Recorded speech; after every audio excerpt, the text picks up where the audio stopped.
Hello everyone, welcome to Ignovidya. आज हम पढ़ेंगे EHI 05 India from mid 18 to mid 19th century की सीरीज का पार्ट 5, जिसके अंदर हम डिस्कस करने वाले हैं थर्ड बैटल ऑफ पानीपत। ये वो लड़ाई है जिसने इतिहास में बहुत बड़े चेंजेस करे। आइए पढ़ते हैं इसके बारे में। थर्ड बैटल ऑफ पानीपत 14 जनवरी 1761 में हुई थी पानीपत में। अभी पानीपत कहाँ है? लगभग 97 किलोमीटर की दूरी है इसकी दिल्ली के नॉर्थ से। ठीक है, वैसे इसको आपको याद रखने की ज़रूरत नहीं है, मैंने बस लोकेशन देने के लिए आपको बताया है कि दिल्ली से ये किस जगह पे पड़ता है। Between Maratha Empire and the invading Afghan army, Ahmad Shah Durrani, supported by 4 Indian allies, Rohillas under the command of Nazib-ud-Dawla, Afghans of the Doab region, and the Nawabs of Awadh, Shuja-ud-Dawla। तो ये जो battle हुई थी, third battle of Panipat, ये majorly दो लोगों के बीच में हुई थी। एक तो मराठा एम्पायर एक साइड से, दूसरी साइड से अफगान आर्मी थी जिसको लीड कर रहा था अहमद शाह दुर्रानी या फिर अहमद शाह अब्दाली। लेकिन कुछ इंडिया में रहने वाले लोग थे जिन्होंने मराठा का साथ ना देते हुए अहमद शाह दुर्रानी यानी अहमद शाह अब्दाली का साथ दिया। अब वो लोग कौन कौन थे? वो लोग थे रोहिलास। ठीक है, रोहिलास थे। अब रोहिलास को कौन लीड कर रहा था? ये है नाजिब-उद-दौला। इनके आप नाम लिखोगे ना तो बहुत अच्छा इंप्रेशन पड़ेगा। चेक जो भी करेगा आपकी कॉपी, इनके नाम याद कर लो, बहुत अच्छा लगेगा। लिखोगे ना तो सबसे बहुत फर्क पड़ता है चेकिंग में। नाजिब-उद-दौला। अब Afghans of the Doab region, Afghans थे ये। रोहिलास कौन थे? ये भी अफगान्स थे। तो इन भले इंडिया में रह रहे थे लेकिन इनके अंदर ये बात आ गई ना, अफगान अफगान भाई भाई, वो वाली बात। दोआब समझते हो क्या होता है? दो, मान लो ये दो रिवर है तो इन दो रिवर के बीच का एरिया दोआब कहा जाता है। ठीक है, दोआब। और नवाब ऑफ अवध, नवाब ऑफ अवध कौन से हो गए? सूजा और दौला हो गए। मराठा आर्मी को कौन लीड कर रहा था? सदाशिवराव भाऊ लीड कर रहे थे। Who was the third authority after Chhatrapati Maratha king and Peshwa Maratha prime minister? ये थर्ड थे, मतलब इससे पहले और बाकी लोग रह चुके हैं, तो ये थर्ड अथॉरिटी थी after Chhatrapati Maratha king and Peshwa Maratha prime minister. आप समझ रहे हैं ना? थर्ड अथॉरिटी से मतलब पहले तो किंग आएगा सबसे पहले, देन उसका प्राइम मिनिस्टर आएगा, लेकिन थर्ड मोस्ट इम्पॉर्टेंट जो अथॉरिटी है वो सदाशिव भाऊ की थी जो कि लीड कर रहे थे। The main Maratha army was station in Deccan with the Peshwa. जो मेन आर्मी थी वो कहाँ रुकी हुई थी? डेक्कन में पेशवा के साथ। ठीक है, पेशवा यानी समझ लो उस टाइम पे प्राइम मिनिस्टर। ये बैटल बहुत दिन तक चली। इसके अंदर लगभग कितने लोग थे? 12500 ट्रूप्स थे, या फिर कह लो 1,25,000 ट्रूप्स थे। The extent of losses on both sides is heavily disputed by historians, but it is believed that between 60,000 and 17,000 were killed in fighting, while the numbers of injured and prisoners taken vary considerably. बहुत बड़ा युद्ध था, तो दोनों ही side के जो loss थे वो भी बहुत बड़े बड़े थे। काफ़ी मौतें हुई थी, बहुत लोग इंजर्ड हुए थे, इसमें जख्मी हुए थे, घायल हुए थे। लेकिन जो एक्यूरेट नंबर है उस पर अभी भी थोड़ा सा डिस्प्यूट चलती है। बैकग्राउंड देखते हैं कि आखिर ये जो बैटल थी वो हुई क्यों थी। Mughal Maratha war led to rapid territorial loss of the Maratha Empire to the Mughal Emperor Aurangzeb. However, after his death in 1707, this process reversed following the Mughal succession war between the sons of Aurangzeb. By 1712, Marathas quickly started retaking their lost lands.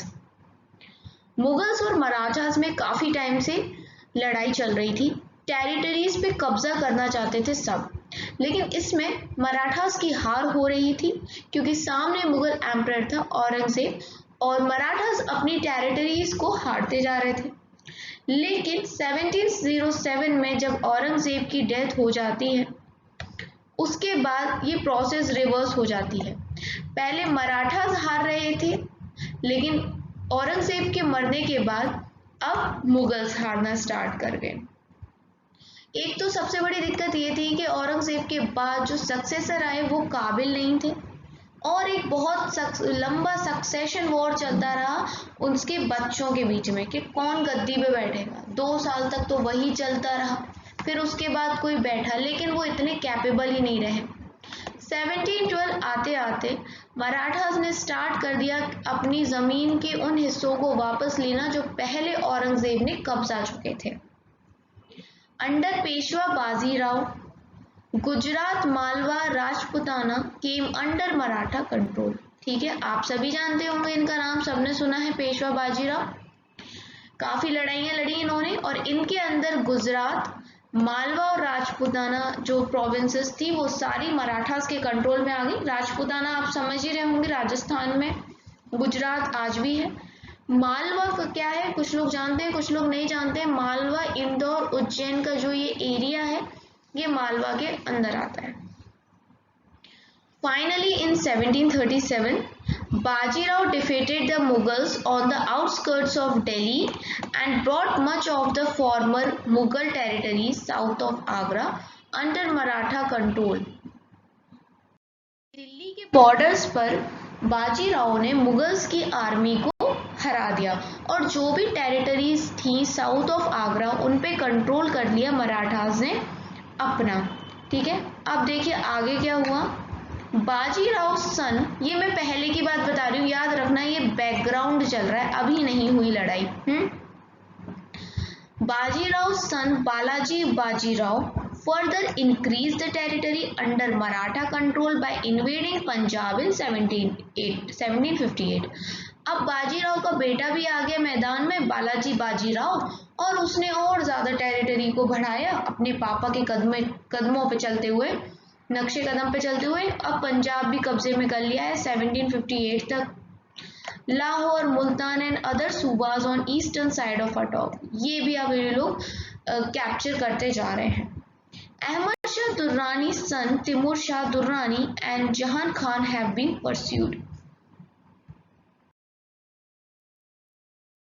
अब territories को ये लोग कब्जा करते करते आ गए ऊपर, और साइड में लाहौर मुल्तान की साइड में है ना। अब वहां पर क्या था कि उस तरफ में अहमद शाह दुर्रानी अपने बेटे तिमूर शाह को छोड़ के गया था उन जगहों पे कब्जा करने के बाद। ये सब करने की वजह से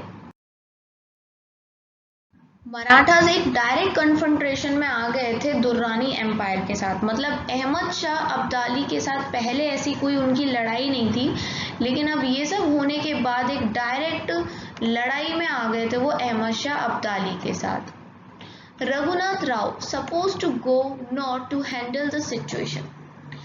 ऐसा माना जाता था कि रघुनाथ राव काफ़ी ज़्यादा मतलब कि क्या कहते हैं एक्सपीरियंस्ड थे, तो इनको जाना चाहिए था बैटल ऑफ पानीपत के लिए, लेकिन भेज दिया गया। अब जो भी उस टाइम पे रहा होगा इनकी राजनीति या डिप्लोमेसी व्हाटएवर, सदाशिवराव जी को भेज दिया गया। The Marathas under the command of Sadashivrao भाव responded by gathering an army between 45,000 to 60,000, which was accompanied by roughly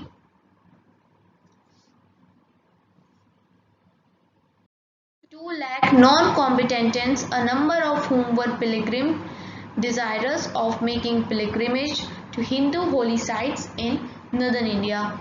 तो अब इन्होंने लड़ना तो था ही, सदाशिवराव ने अच्छा रिस्पॉन्स देने के लिए इतनी सारे लोगों को, जो आपको ये नंबर्स दिखाई दे रहे हैं, आर्मी में लिया, और उन लोगों को भी शामिल कर लिया जो क्या करने जा रहे थे, तीर्थ यात्रा कर रहे थे। ठीक है, नॉर्थ इंडिया में। The Marathas started their northward journey from पचदुर on 14 March 1760।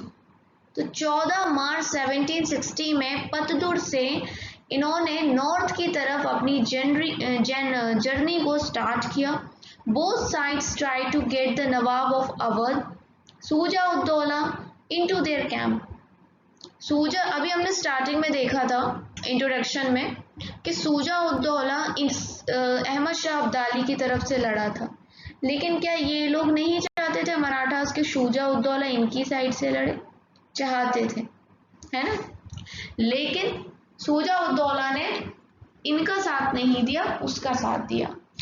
By let July Shuja ud Daula made decision that to join Afghan Rohilla coalition, preferring to join that was perceived as the army of Islam. आ गया वही हिंदू मुस्लिम वाली बात। रोहिला अफगान थे, दुर्रानी अफगान था, ठीक है, और सूजा उद दौला मुस्लिम था।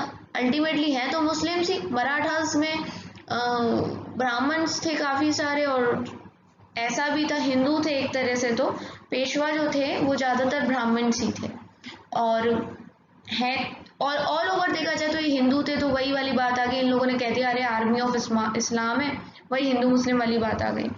This was strategically a major loss for the Marathas, और सच में ये बहुत बड़ा ही लॉस था।